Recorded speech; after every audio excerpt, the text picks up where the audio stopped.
So the first thing obviously you need to do is to memorize the chord shape, perhaps by looking at kind of what shape it is. This one kind of looks like a staircase to me, this C chord, but sounds like you already know what the shapes are. So to learn how to change them efficiently, this is a very important point. So when you go from, say, C to G, like this, a lot of people do this. They go from C and then they go finger, finger, finger, like they put the fingers on one at a time. So this is a big blow to your efficiency. So it's important to learn how to go all the fingers down in one go. So to actually be able to do that, there's a technique that I teach, kind of like speed changing. So what you do is you don't even need to really strum the chord because we're just looking at getting the movements. So hold down the C chord and then go to yourself 1, 2, 3, and on 3 you try to change the next chord as fast as you can. So 1, 2, 3, 1, 2, 3, back like that, 1, 2, 3. You might not get it straight away. You might find you'll do the first chord and it'll be like 1, 2, 3, like that, and you won't quite get this finger or something like that. But keep trying, and this is a very efficient form of practice because you can, do this when you're watching the TV or whatever, just changing back and forth like this. You can get a lot of chord changing practice in like that. Okay, so, and I found that that's really helped my students. Just do that for a few minutes each time you practice, and then play the rest of your stuff, but just make time to do that little exercise, and through the day or something if you're just chilling out or whatever, and you can pick up your guitar and do a few quick chord changes.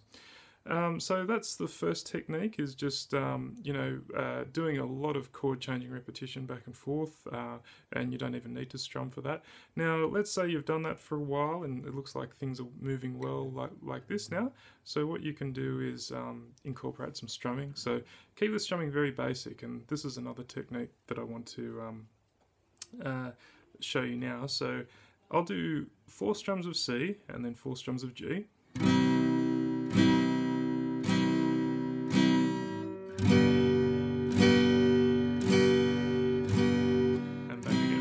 Okay, so this is the often overlooked second part of the equation here, is when you strum, you got to be, if you change when the next chord comes, you're actually too late. Check it out. If I go 1, 2, 3, 4, and then change, you'll inevitably get a break. But most people think that's what you're supposed to do.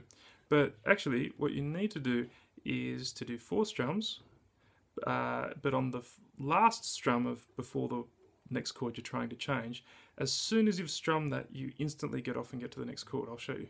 1, 2, 3, and 4. So as soon as I strummed 4, because of my fast changing practice from the previous exercise, I could instantly get to the chord while that beat's still happening, and then I've got plenty of time before the next one comes. So check it out. 2, 3, 1, 2, 3, change.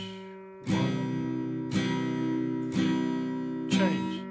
1, 2, 3, change. So that's between those two techniques of just quick changes without strumming, and then doing 4 very simple strums, and just remembering to quickly change to the next chord as soon as you've strummed the final strum of the bar. You should be able to get on top of these changes. So once you've done that, only then I would start to vary up the strumming a bit, or do picking patterns or whatever.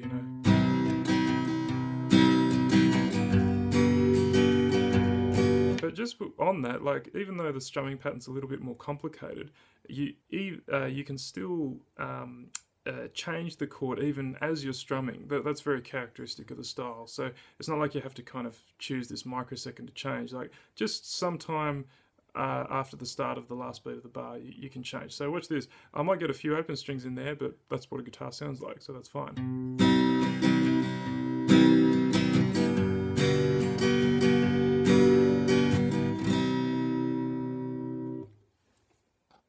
So I hope you enjoyed that quick tutorial. This is a good kind of practice for me, actually, because I'm getting in the process of getting a few videos happening for YouTube and stuff like that, along these lines of teaching guitar and stuff. So yeah, it'd be good to have some feedback if anything didn't make sense, and yeah, I can help you out further. But yeah, I hope that helps with your chord changes and everything. So yep, happy strumming. I'll catch up with you on Twitter sometime. Okay, bye.